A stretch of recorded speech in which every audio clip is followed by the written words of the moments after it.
शगुफ्ता कितना टाइम लगाएगी? जल्दी कर यार, लेट हो रही है।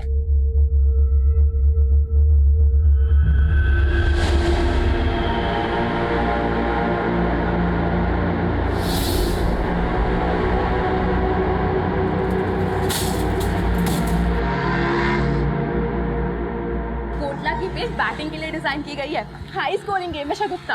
अरे पागल, तू अभी से क्यों एक्साइटेड हो रही है? पहले स्टेडियम तो पहुंच जाए।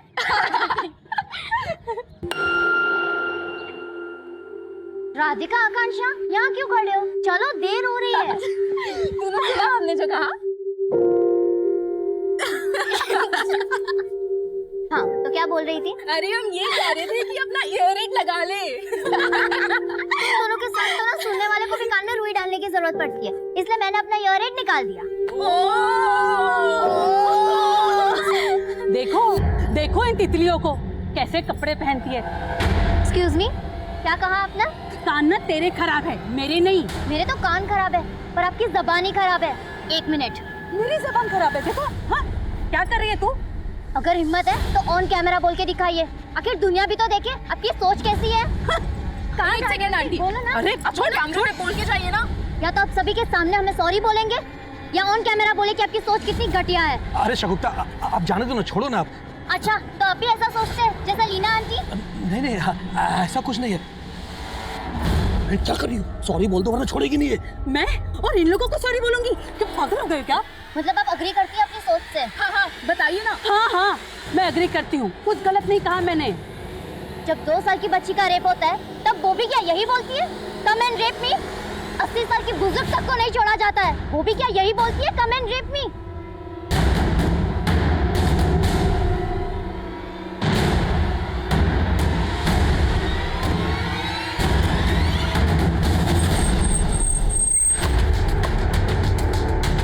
रघुवीर, सेजल, लेट्स गो।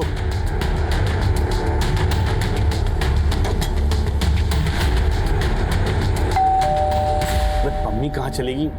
मुझे जाना पड़ेगा।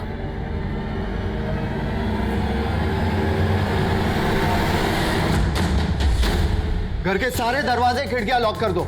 अरे सर, कौन है आप जो मेरे घर में घुसे चले आ रहे हैं? अरे ये सब ऋषि चोपड़ा, आईटी डिपार्टमेंट। आपके घर का सर्च वारंट।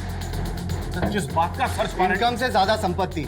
हमारे पास सारा ऑडिट है परमवीर जी। आप प्रोफेशन से कॉलेज प्रोफेसर हैं और प्राइवेट कोचिंग इंस्टीट्यूट भी रन करते हो। यहाँ का लैंडलाइन डिस्कनेक्ट कर दो, जितने भी मोबाइल फोन से सब ले लो। Sir, mobile.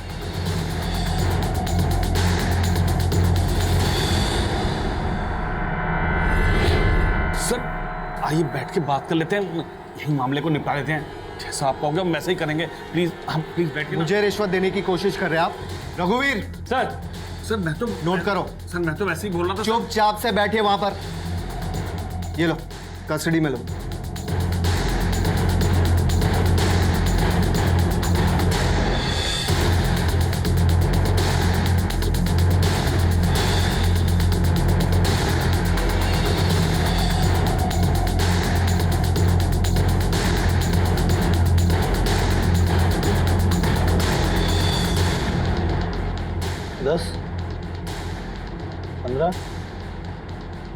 रघुवीर, यहाँ के सीसीटीवी का डीवीआर कलेक्ट करो।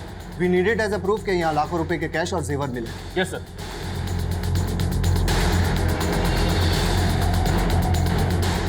सर यहाँ पे साइन कीजिए प्लीज। सर प्लीज साइन कीजिए। कल सुबह 10 बजे आप मेरे ऑफिस पर रिपोर्ट करेंगे और भागने की कोशिश मत करना, आप पर नजर रखी जा रही है। All of you come.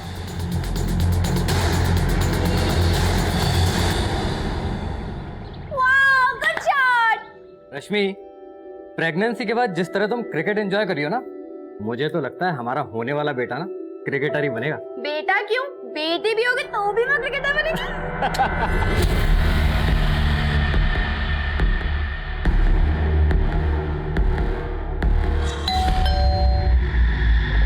मैं बोलता हूँ।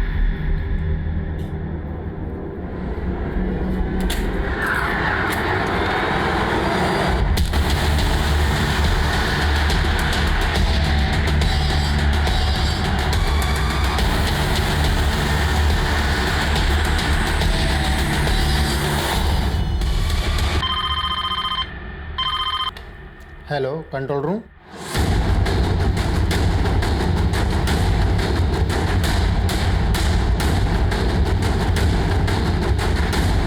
पीछे हटिए, पीछे पीछे पीछे।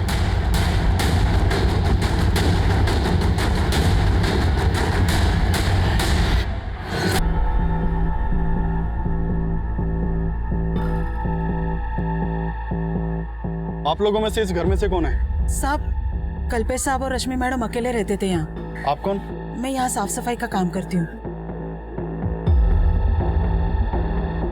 सर, घर की हालत देख लग रहा है कि शायद मर्डर लूट के इरादे से हुआ। गुप्ता, आते वक्त मैंने बाहर सीसीटीवी देखा था। अंदर डीवीआर चेक करो। सर, इनका नाम शीला है और ये इसी घर में मेड का काम करती हैं। सर, इन्होंने सबसे पहले इन डेड बॉडीज को देखा था। क्या देखा था? साहब, हर रोज सवेरे 8 बजे मैं यहाँ काम पे आती हूँ। आज सवेरे अब काम पे आई, डोरबेल बजा लेकिन किसी ने दरवाजा नहीं खोला। मैडम ने एक चाबी मेरे पास दे के रखी थी। मैंने उस चाबी से दरवाजा खोला और देखा तो नाम क्या है तुम्हारे साहब और मैडम का? कल्पेश ठाकुर और रश्मि मैडम। मैडम की तो अगले महीने डिलीवरी होने वाली थी और अचानक से ये कल्पेश ठाकुर करते क्या थे? बिल्डर थे, पंजाबी बाग में उनका ऑफिस है। अच्छा, इनके किसी रिश्तेदार को जानती हो? नहीं सर, मैं किसी को नहीं जानती। अभी फिलहाल 6 महीने से इनके यहाँ काम कर रही हूँ। सर, सीसीटीवी से डीवीआर गायब है, एक भी रिकॉर्डेड फुटेज नहीं है। मतलब क्रिमिनल्स पूरी प्लानिंग के साथ आए थे और कुछ मिला? नहीं सर, पूरा घर अस्त व्यस्त है। ऐसा लग रहा है जैसे सब कुछ लूट कर ले गए। मैंने अंदर बेडरूम में देखा, बेडरूम के बेड पर जो गद्दा है उसे शायद उसे फाड़ा गया है।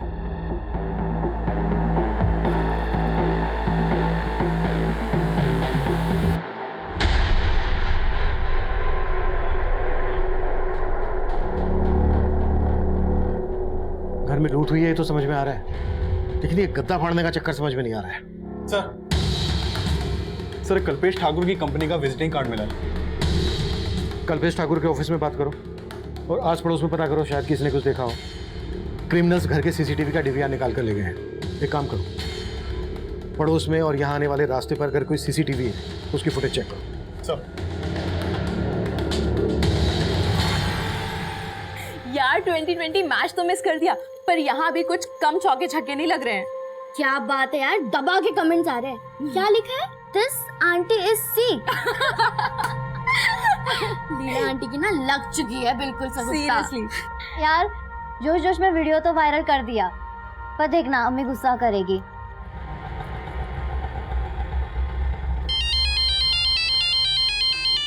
लाए 200 रुपए।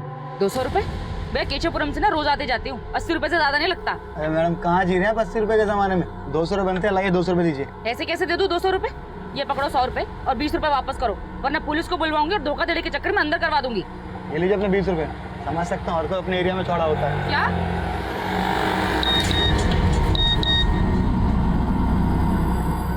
जब 2 साल की बच्ची का रेप होता है तब वो भी क्या यही बोलती है, कम एंड रेप मी? 80 साल की बुजुर्ग तक को नहीं छोड़ा जाता है। कहीं मुंह दिखाने लायक छोड़ा नहीं तुमने। यार जरूरत थी ऐसा मोबाइल में बोलने की?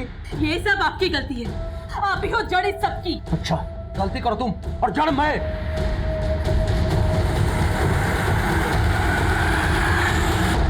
मैं जानती हूँ शगुफ्ता कि वो कैसी औरत है, पर बेटा कीचड़ में पत्थर मारेंगे तो कीचड़ तो हम पर ही आएगा ना। पर अम्मी, उन्हें आईना दिखाना भी जरूरी था। वो हमेशा ऐसा करती है और इस बार मुझसे रहा नहीं गया। और ये देखिए अम्मी, सब हमें सपोर्ट कर रहे हैं और उन्हें क्रिटिसाइज। बेटा अभी तो क्रिटिसाइज कर रहे हैं, पर जरूरत पड़ने पर ना कोई हमारे साथ खड़ा नहीं होगा।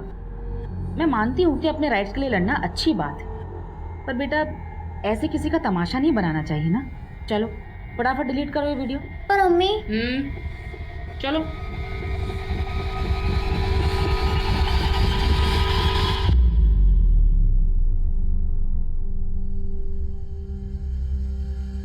ये तो कल्पेश ठाकुर के घर की तरफ गए थे। बेडरूम के गद्दे का फटा हुआ मिलना और यहाँ घर के बाहर जो गाड़ी है उस पर इनकम टैक्स डिपार्टमेंट भारत सरकार लिखा हुआ है। सर, कहीं आईटी रेट का चक्कर तो नहीं? गुप्ता, घर में मर्डर्स भी हुए हैं, हमें इस चक्कर को बहुत अच्छे से समझना होगा। ये देखो, गाड़ी का नंबर दिख रहा है। वेरीफाई करो कि ये गाड़ी क्या वाकई में आयकर विभाग की? सर,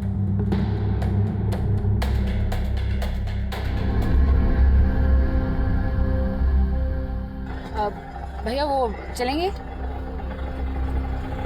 अरे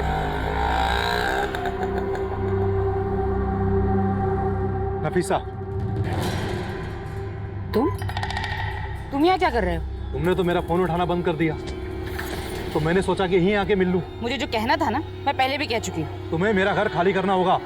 1 हफ्ते का टाइम दे रहा हूं तुम्हें मैं, नहीं तो अच्छा नहीं होगा।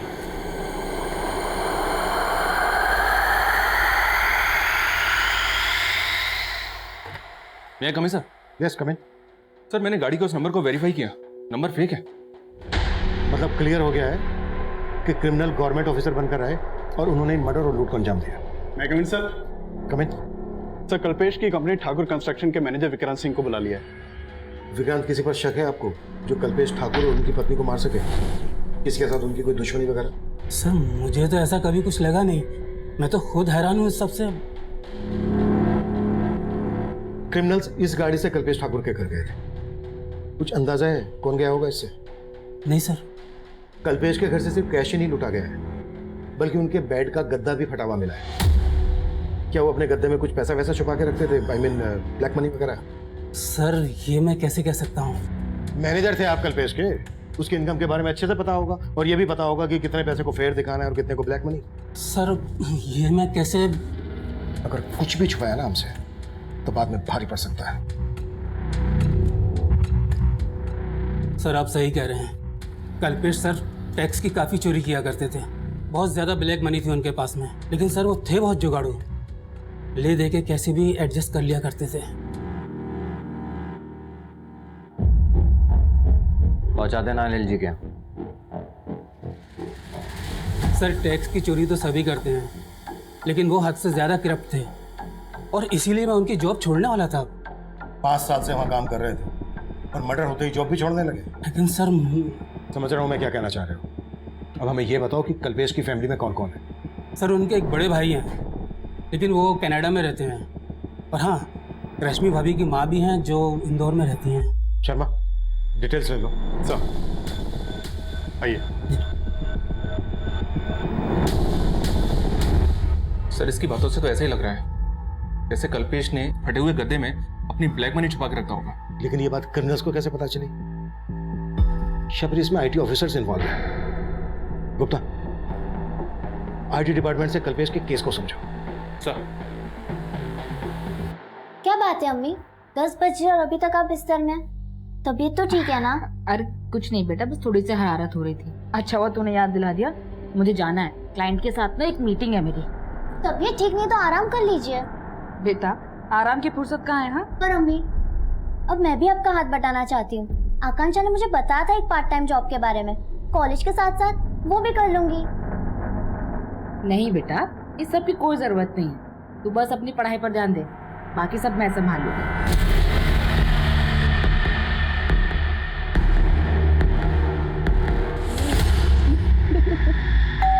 मैं देखती हूँ।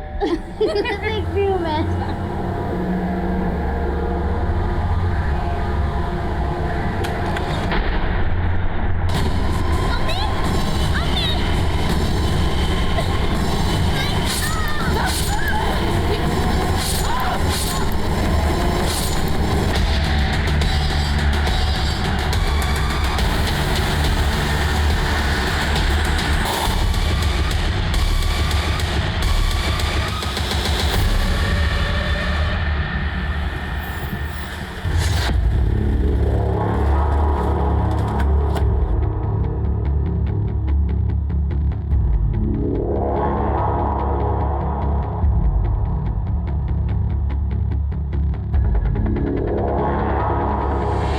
कल्पेश ठाकुर, ठाकुर कंपनी का मालिक?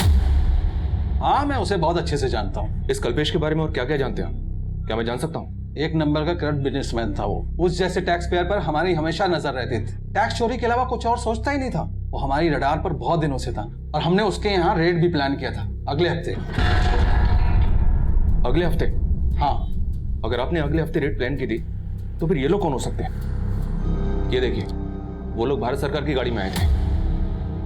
गाड़ी का नंबर फेक है, but we are pretty sure कि कल्पेश और उसकी वाइफ का मर्डर उन लोगों ने ही किया है। घर से सब कुछ लूट के ले गए, यहाँ तक कि बेडरूम का गद्दा भी फटा हुआ था। मैं इनके बारे में कुछ नहीं जानता, लेकिन हमें पता चला है कि कल्पेश सिर्फ टैक्स चोरी ही नहीं करता था, बल्कि रिश्वत भी देता था।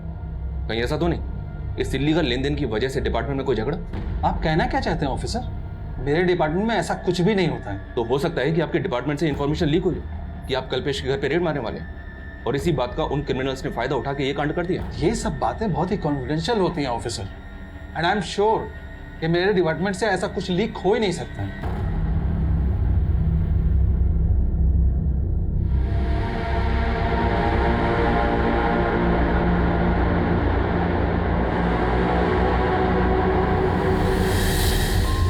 सर, पोस्टमार्टम रिपोर्ट के मुताबिक इस दौरान भारत सरकार के फेक नंबर की वो गाड़ी उनके घर के बाहर देखी गई। इसका मतलब यह है कि क्रिमिनल्स गवर्नमेंट ऑफिसर के भेष में आए थे। सर, मुझे अभी लग रहा है ये इसी बात से कनेक्टेड है कि कल्पेश के घर आईटी की रेड होने वाली थी। हमें बहुत सावधानी से काम करना होगा। पता लगाओ सज्जन सिंह के अलावा इस बात को वहां और कौन जानता था। आईटी वाले हैं, उन्हें किसी भी तरह से इस बात की भनक नहीं लगनी चाहिए कि हमने काम को किस तरह से कर रहे हैं और हम इन्वेस्टिगेट किस एंगल में कर रहे हैं। मैं कम इन सर?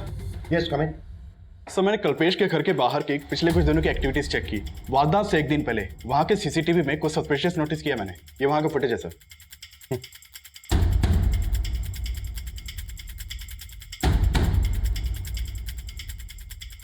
और जब मैंने कल्पेश की मेड से इस आदमी के बारे में पूछा तो वो बोली, सब मुझे पता नहीं ये कौन है। लेकिन ये आदमी आपको देख के वापस जाने लगा। आपको कुछ अजीब नहीं लगा? तब लगा था, लेकिन मैंने इतना ध्यान नहीं दिया। सर, ये आदमी क्राइम से एक दिन पहले घर के बाहर देखा गया है। क्या ये वाकई में पॉसिबल है कि ये आदमी उन क्रिमिनल से कनेक्टेड होगा? अब तक हम इस केस को सिर्फ आईटी से कनेक्ट कर रहे हैं। ये भी तो हो सकता है कि कल्पेश ठाकुर की मेड को ये पता हो कि कल्पेश ठाकुर के साथ घर में बहुत सारा पैसा है, और वो हो सकता है इस आदमी को जानती हो।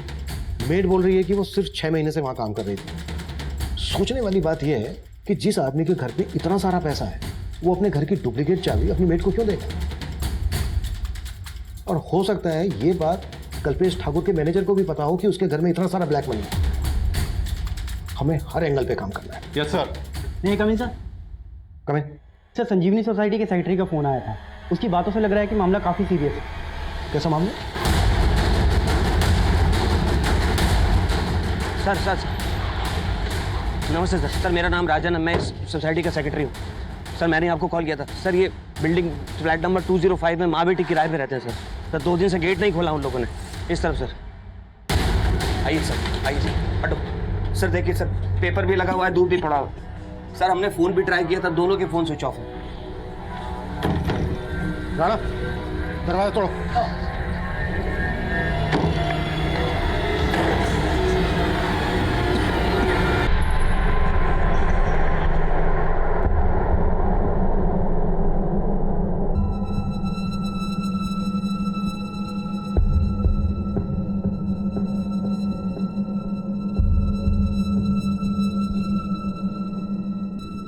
गुप्ता सर, बहुत ही ब्रूटल मर्डर है। ऐसा लग रहा है किसी ने गहरी दुश्मनी निकाली है इनसे। घर में लूट के भी जाने सर। सेक्रेटरी बता रहा था कि ये दोनों माँ बेटी यहाँ रेंट पर रहती थी। कल्पेश ठाकुर की बीवी रश्मि की बॉडी पर फिर भी इन दोनों माँ बेटी का प्रोफाइल पता करो और बिल्डिंग के सीसीटीवी से चेक करो कि यहाँ पर भी भारत सरकार की वो गाड़ी देखी गई है क्या।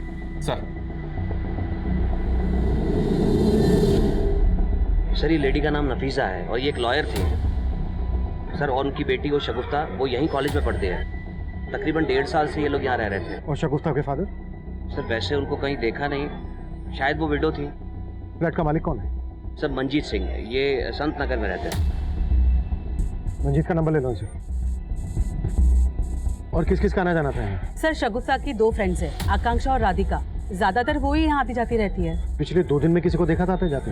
हाँ सर, 2 दिन पहले मैंने एक डिलीवरी बॉय को देखा था, इनके घर की डोरबेल बजा रहा था। कौन डिलीवरी बॉय? वो मुझे नहीं मालूम सर। सर, पूरी बिल्डिंग की सीसीटीवी खराब है और बिल्डिंग में 1 हफ्ते से सिक्योरिटी गार्ड भी नहीं।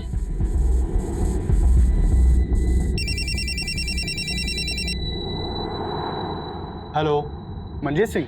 जी हाँ, आप कौन?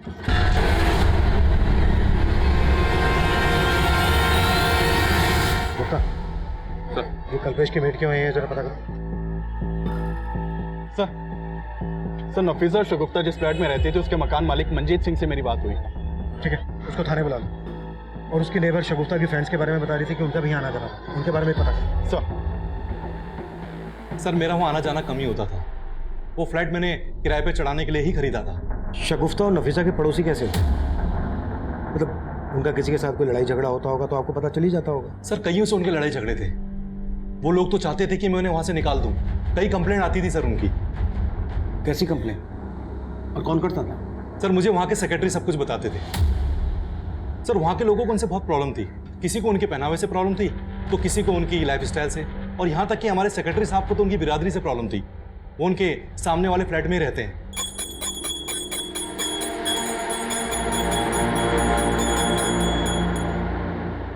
ये लोग कैसे हैं, क्या खाते हैं? जहन्नुम बना रखी जगह। अगर ये मांस मच्छी खानी है ना तो अपने घर में खाओ, ये कचरा गंदगी यहाँ नहीं चलेगा। 1 मिनट अंकल। क्या 1 मिनट? एक तो इतना साउंड बढ़ा रखा है कि पूरी सोसाइटी बहरी हो जाए। सॉरी अंकल, मैंने ईयररिंग नहीं लगा रखा था। What sorry? ये तमाशा बंद करो मुझे। ये कचरा कौन उठाएगा, तुम या तुम्हारी माँ? तमीज से बात कीजिए अंकल। अब तमीज तो तुम्हें मैं सिखाऊंगा तुम्हारे ही अंदाज में। करता हूँ तुम्हारे लैंडलॉर्ड को फोन और निकलवाता हूँ तुम माँ बेटी को यहाँ से बाहर। तू देख। हाँ राजन भैया। मंजीत भाई, हमारी बिरादरी वाले होकर आपने ये किसको किराए पे घर दे दिया अपना? आप इनको बाहर निकालो अभी के अभी। हमारी बिरादरी वाले किराएदार नहीं मिल रहे आपको क्या? सर ये आए दिन की टेंशन थी, पर मैं उन्हें ऐसे कैसे निकाल सकता था? सर मैं तो इन सब बातों को मानता भी नहीं हूँ। साहब मैं उस बिल्डिंग में और आसपास के बिल्डिंग में कई फ्लैट्स में काम करती हूँ। शगुफ्ता और नफीसा के यहाँ भी काम करती हो? नहीं साहब, मैं उनको जानती तक नहीं। तो उनके बिल्डिंग में किसके यहाँ काम करती हो? मैं लीना मैडम के यहाँ काम करती हूँ, जो तीसरे माले पे रहती है। पर ये तो तुम्हें पता ही होगा ना कि तुम्हारे कल्पेश सेठ के घर में कितना पैसा था। कहीं इस बारे में उन क्रिमिनल्स को तुमने तो नहीं बताया था? नहीं साहब, मैं पहले ही बता चुकी है। आप मुझ पे बेकार में शक कर रहे हैं। सर मैंने संजीवनी बिल्डिंग के पास वाली बिल्डिंग के सीसीटीवी फुटेज भी चेक किए, लेकिन भारत सरकार के टैग वाली ऐसी कोई भी गाड़ी नहीं दिखाई दी जैसी कल्पेश के घर के बाहर देखी गई थी। और शगुफ्ता की माँ नफीसा भी एक मामूली लॉयर थी, किराए के फ्लैट में रहती थी, उसकी ज्यादा इनकम भी नहीं थी। सर माना दोनों केस सेम एरिया के हैं, लेकिन हो सकता है कि कल्पेश की मेड दोनों केसेस में कॉमन है। लेकिन सर मेड के खिलाफ तो फिलहाल कुछ नहीं मिला, और ना ही कल्पेश के मैनेजर विक्रांत के खिलाफ। आईटी डिपार्टमेंट से कोई इन्फॉर्मेशन? तो हमारे इन्फॉर्मर वहां भी लगे हुए हैं,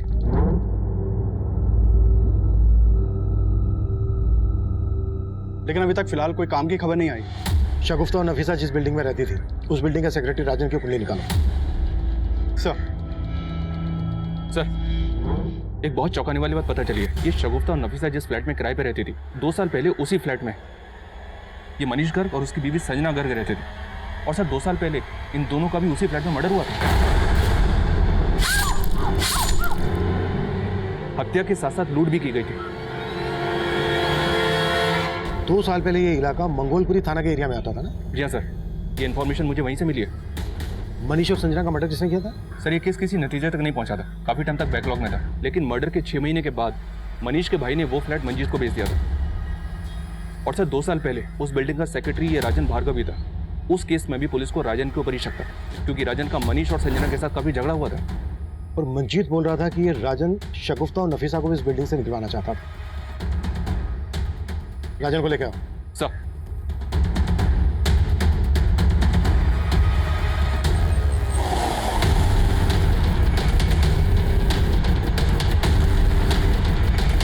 तो तू चाहता ही नहीं था कि कोई तेरे पड़ोस में रहे।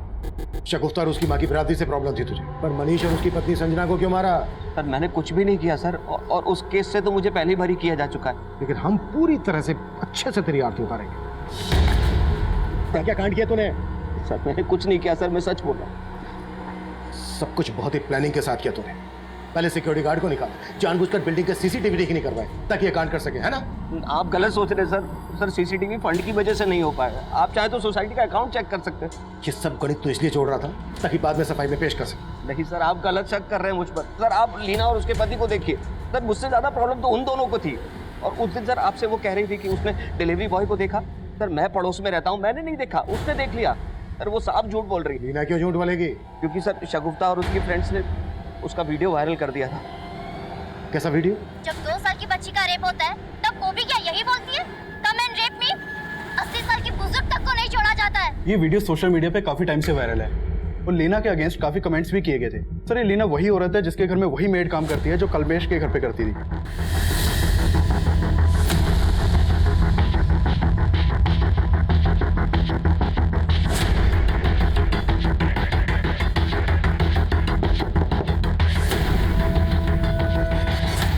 मानती हूँ कि मैंने उनकी ड्रेसिंग पे कमेंट किया था। तुमने क्या कमेंट किया था ये बहुतों ने देखा उस वायरल वीडियो में, और उसके बाद सोसाइटी में तुम्हारी क्या इज्जत रह गई थी ये मालूम है हमें। इसी बात का बदला लिया ना तुमने उनसे? नहीं सर, मुझे अपनी गलती का एहसास था। मैं तो शगुफ्ता और उसके दोस्तों से माफी तक मांगने गई थी। सर उन्होंने माफ़ी तो ज़रूर मांगी थी, लेकिन वो सब दिखावा था। वो चाहती थी कि हम उनका फिर से वीडियो बनाएं और लोगों को बताएं कि वो बदल चुकी है। शगुफ्ता, उस दिन के लिए मैं बहुत शर्मिंदा हूँ।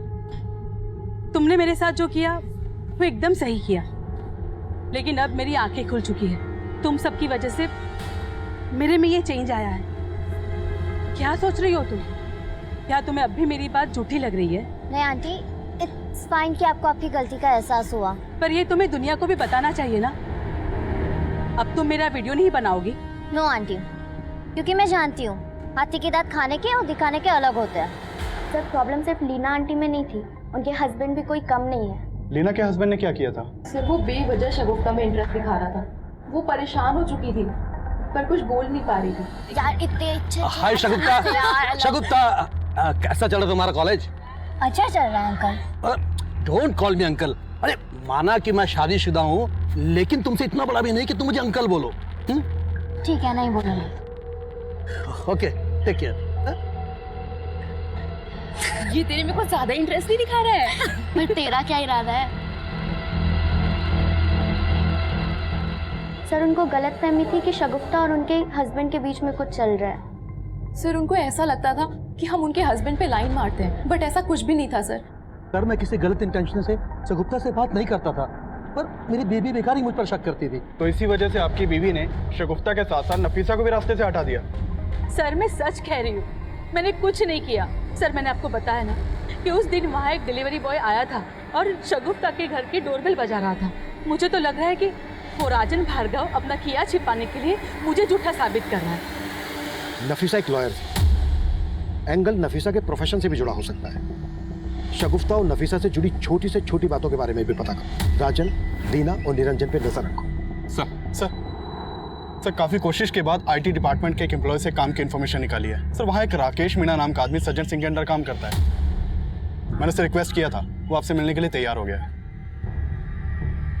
बुला लो। सर करीब 1 महीना पहले परमवीर जैन नाम का एक आदमी आईटी ऑफिस में आया था।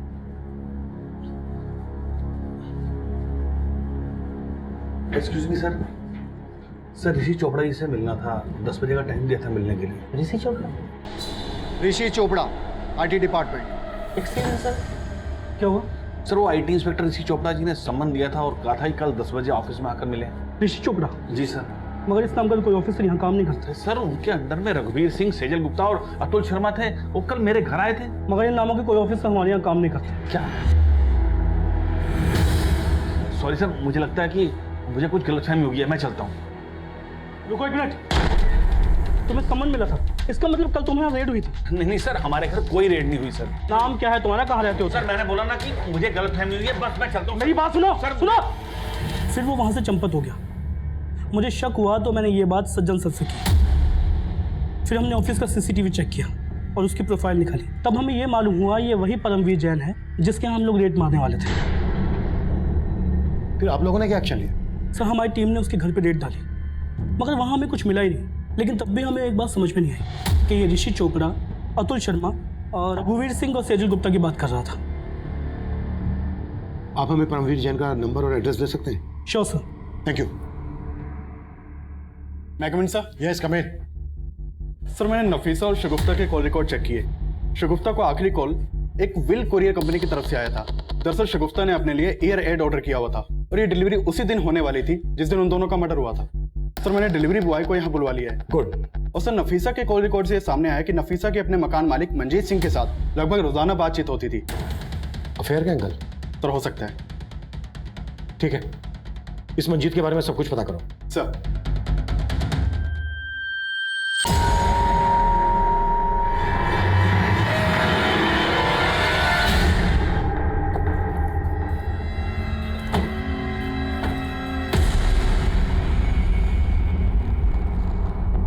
ऋषि चोपड़ा, रघुवीर सिंह, सेजल गुप्ता, अतुल शर्मा, इनको तो जानते ही होगे।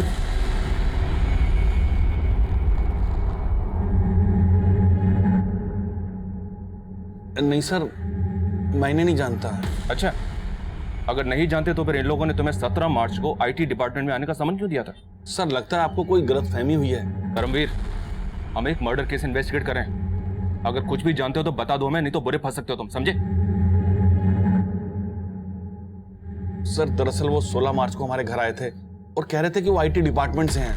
और फिर उन लोगों ने यहाँ रेड की? हाँ सर, और अगले दिन जब मैं आईटी डिपार्टमेंट गया तो पता चला कि उन लोगों का इस डिपार्टमेंट से कोई लेना देना ही नहीं है। सर वो लोग बेवकूफ़ बनाकर हमारे घर से सब सामान लूट कर ले गए और यहाँ तक कि सीसीटीवी कैमरे के डीआरएस भी निकाल कर ले गए। और तुमने पुलिस को इन्फॉर्म तक नहीं किया, इसलिए ना क्योंकि तुम जानते थे कि वो लोग तुम्हारी ब्लैक मनी लूट कर ले गए? जी सर, लेकिन सर उसके बाद मैंने कसम खाई कि कभी भी टैक्सी चोरी नहीं करूंगा। वो चारों दिखते कैसे थे? सर 4 नहीं, वो 5 थे। 5? जी सर, एक बार गाड़ी के पास खड़ा था। गाड़ी पे क्या लगा था? आरएसआर का? जी सर। उन सबके स्केच बनवा सकते हो तुम? सर बात तो बहुत पुरानी है लेकिन उनके चेहरे नहीं भूल सकता मैं। हाँ सर, उस दिन मैं वहाँ सगुप्ता जैदी के यहाँ एक पार्सल डिलीवर करने गया था।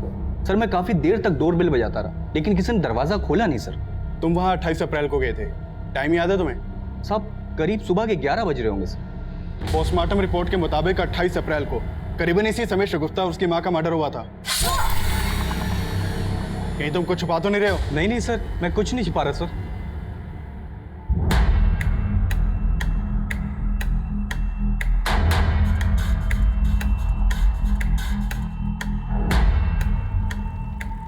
सर ये उन चारों के स्केचेस हैं जिन्होंने परमवीर के घर पर फेक रेड डाली थी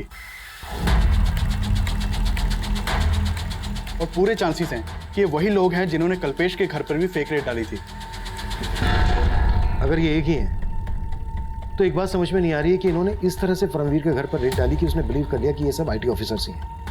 इन्होंने सब कुछ इतनी सफाई से किया तो फिर कल्पेश और उसकी वाइफ का मर्डर क्यों किया? अब इन केसेस में बहुत कुछ ऐसा है जो इन्हें एक दूसरे से अलग कर रहा है। चलो एक काम करो, इन सारे इस केसेस को कल्पेश के घर के बाहर लोगों को दिखाओ और पता करो कि क्या इनको कल्पेश के घर के बाहर देखा गया था, और जिस डिलीवरी बॉय को कल्पेश के घर के बाहर देखा गया था ये भी पता करो कि उस डिलीवरी बॉय को परमवीर के घर के बाहर भी देखा गया था क्या? सर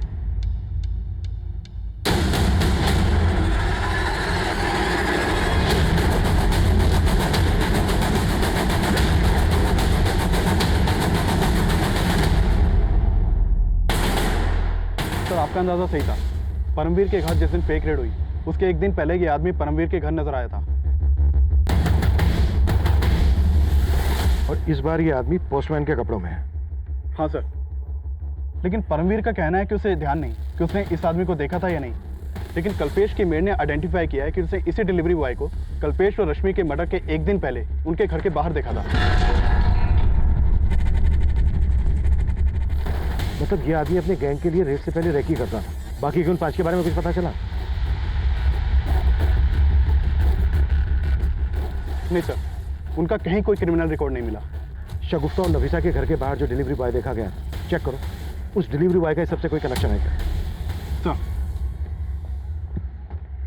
सर मैंने नफीसा के 6 महीने पुराने बैंक स्टेटमेंट चेक किए तो नोटिस किया कि ये मंजीत नफीसा के बैंक अकाउंट में 6 महीने पहले तक हर महीने 25,000 रुपये ट्रांसफर करता था। What? कि मंजीत तो शगुफ्ता और नफीसा का मकान मालिक था ना, उल्टा ये उनके अकाउंट में पैसे ट्रांसफर करता था।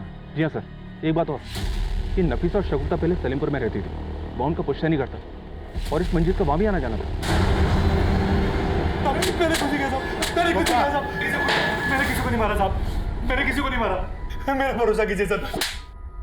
भरोसा तो तूने तोड़ा नफीसा का, तो उसका पति था, जबकि सोसाइटी को मालूम था कि तो उसका मकान मालिक है। अब खुद उगलेगा या फिर हम हमारे तरीके से उगलवाएं? बताता हूँ सर, मैं सब सच बताता हूँ। नफीसा का पहला पति गुजर गया था और शगुफ्ता उसके पहले पति की ही बेटी थी। मैं पहली बार एक प्रॉपर्टी के केस के सिलसिले में उससे मिला था, तब सर मैं उसका क्लाइंट था। उसकी वजह से मैं वो केस जीत गया और सर फिर हमारी अच्छी दोस्ती हो गई। शगुफ्ता भी मुझे अच्छा मानने लगी थी। नफीसा मुझसे सच्चा प्यार करने लगी थी और वो मुझसे शादी करना चाहती थी। हम दोनों ने शादी भी कर ली, लेकिन मैं पहले से ही शादीशुदा था। ये बात उसको नहीं पता थी और जैसे ये बात उसको पता चली उसने हंगामा खड़ा कर दिया। तुमने तो कहा था कि तुम्हारी वाइफ मर चुकी है, तुमने मुझे इतना बड़ा धोखा दिया मंजीत। नफीसा, मैं तुम्हें खोना नहीं चाहता था, और मैं शादीशुदा हुआ तो क्या हुआ? तुम इतना गिर जाओगे मैंने कभी नहीं सोचा था। मैंने 1.5 साल पहले ही वो फ्लैट लिया था। वो लोग तब से ही वहीं रहते थे। मैं उन्हें हर महीने पैसे भी दिया करता था। लेकिन सर धीरे धीरे हमारे संबंध में दरार पड़ गई। और तुझे लगने लगा कि उन्होंने तेरे फ्लैट पे कब्जा कर लिया, इसलिए तूने उन्हें रास्ते से हटा दिया और सब कुछ ऐसी प्लानिंग से किया कि लगे कि ये मर्डर्स लूट की वजह से हुए। नहीं सर, मैंने किसी को नहीं मारा सर। मैंने किसी को भी नहीं मारा साहब। मैं सच कह रहा हूँ, मैंने किसी को नहीं मारा।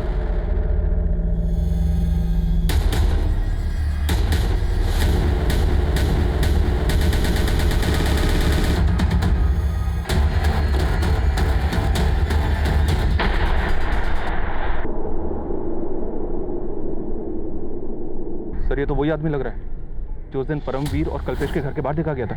ये देखिए। इस लाश के मिलने के बाद हम बाकी के क्रिमिनल्स तक पहुंच जाएंगे। इस लाश की फोटो और बाकी के 4 क्रिमिनल्स के स्केचेस हमने दिल्ली के सभी थानों में सर्कुलेट किए, लेकिन कोई सफलता हमारे हाथ नहीं लगी। फिर हमने उस खबरी नेटवर्क के जरिए उन तक पहुंचने की लीड भी ढूंढने लगे। इसी कोशिश में हमें पता चला कि जिस आदमी की लाश हमें मिली थी वो आदमी 2 साल पहले तक दिल्ली में मजदूरी करता था और उसका नाम बलराम था, लेकिन उसके आगे पीछे कोई नहीं था। बलराम के जानने वालों से हमें उसका मोबाइल नंबर मिला। उसके कॉल रिकॉर्ड से इस केस में हमें एक अहम लीड मिली, लेकिन हमारी ये कोशिश भी अधूरी साबित होने वाली थी। बलराम के जानने वालों से हमें उसका मोबाइल नंबर मिला। उसके कॉल रिकॉर्ड से इस केस में हमें एक अहम लीड मिली।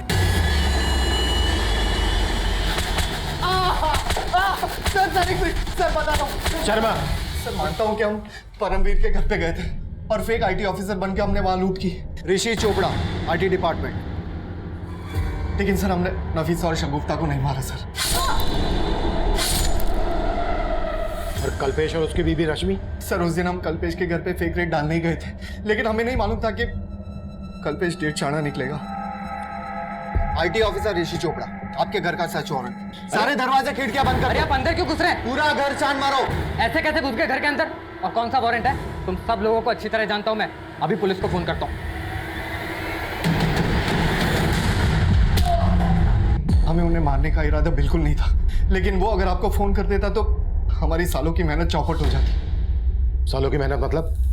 परमवीर और कल्पेश की तरह हमने कई ब्लैक मनी रखने वालों के घर पे रेड मारी, और जब उन्हें हमारी सच्चाई के बारे में पता चलता तो आईटी वालों के डर से वो पुलिस में कंप्लेंट भी नहीं फाइल कर पाते थे। किस किस के पास ब्लैक मनी है ये तुम्हें पता कैसे चलता था?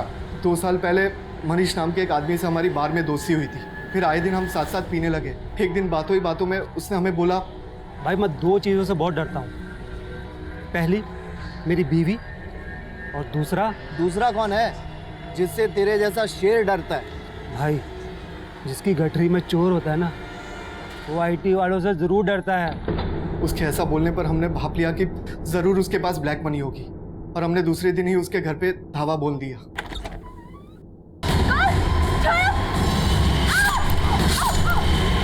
उस केस में हमें कोई नहीं पकड़ पाया था सर। हमें लगा उस तरह से तो जो लोग ब्लैक मनी रखते हैं उनको हम इजीली टारगेट बना सकते हैं। और बलराम तो तुम्हारा साथी था, उसको क्यों मारा? बलराम हमारे लिए टारगेट की रैकी करता था और ब्लैक मनी रखने वालों की इन्फॉर्मेशन भी निकालता था। हमें लगा कि हमें से एक बलराम ही है जिस तक आप आसानी से पहुंच सकते हैं, तो सर हम फंस ना जाए उस चक्कर में उसे मार दिया। सर मैं सच कह रहा हूँ सर, हमने किसी शगुफ्ता और नफीसा को नहीं मारा सर। तेरे बाकी के साथी कौन से बिल में चुप कर बैठे हैं?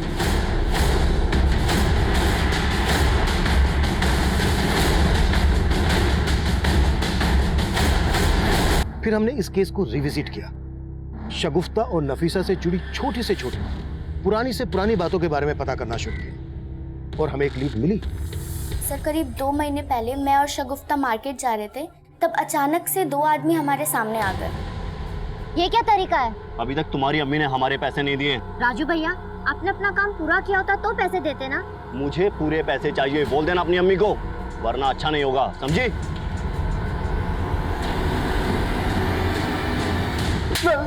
सर बताता हूँ साहब, मैं जब उनके घर में काम कर रहा था तो मुझे एक दूसरा बड़ा काम मिल गया था। उसका सेठ पैसे भी अच्छे दे रहा था सर। मैंने सोचा मैं पहले सेठ का काम खत्म कर देता हूँ और बाद में इनका काम कर दूंगा। लेकिन साहब उन्होंने वो काम दूसरे कारीगर से करवा लिया और उन्होंने मेरा बाकी का 6,000 भी नहीं दिया। अम्मी अम्मी